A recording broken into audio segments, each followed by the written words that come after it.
Here in Ireland we have several species of wildflowers that are called Fleabanes in English, but only two of them are native.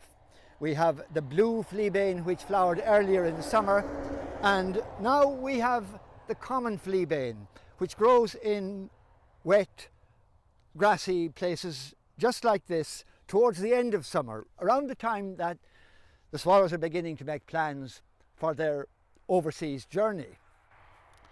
It's a member of the daisy family, and it's typical of all daisies in that you have a ring of strap-like ray flowers around the edge, and that encloses a disc of numerous tiny star-shaped flowers at the centre.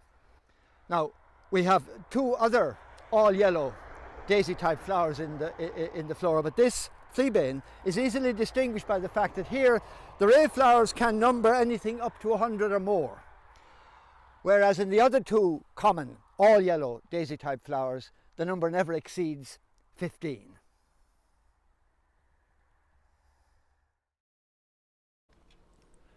The corolla tube is around 4 millimeters deep, narrow below, widening above with 5 triangular teeth. Its nectar, therefore, accessible to insects with tongues of moderate length. As in all daisies, the 5 anthers are fused to form a hollow cylinder into which the pollen is shed, after which the style expands up through the cylinder, pushing the pollen up to the top, where it is spread right across the surface of the central disc, so that many florets can be fertilized simultaneously by visiting insects. The branches of the style are covered on their inner surfaces with stigmatic papillae, and the upper third of their outer surfaces by long upward slanting hairs. At the top of each anther is a triangular flap or valve, which is densely fringed with hairs that are much longer and thicker than the sweeping hairs. These entangle and hold on to the pollen when it has been swept out of the cylinder to where visiting insects can pick it up.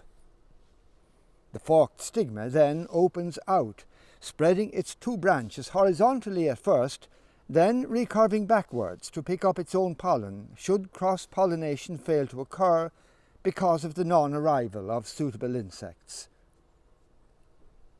The name of the plant, Fleabane, advertises its use in former times as a flea repellent.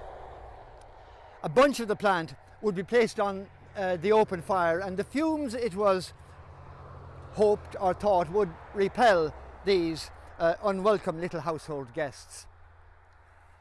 But this isn't just in the English name. I mean, the Irish word for Fleabane is Lussan an Drankadi, and Drankad is the Irish word for a flea.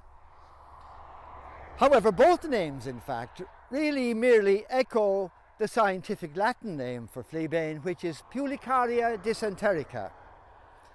Pulicaria comes from the Latin word pulex, which again means a flea. The dysenterica part of the name, relating to dysentery, was given to it by Linnaeus. It was Linnaeus who first described and named the plant, and he gave it the specific epithet dysenterica because the Russian general Keat had told him that his men used Fleabane to cure dysentery during their campaign against the Persians. But whatever about its use or uses for us, Fleabane is particularly important for biodiversity, for smaller lives. For example, it is the only food plant for a beautiful little beetle appropriately called the Fleabane tortoise beetle. Cassida murea is its Latin name. And it can be very important at this time of year for butterflies.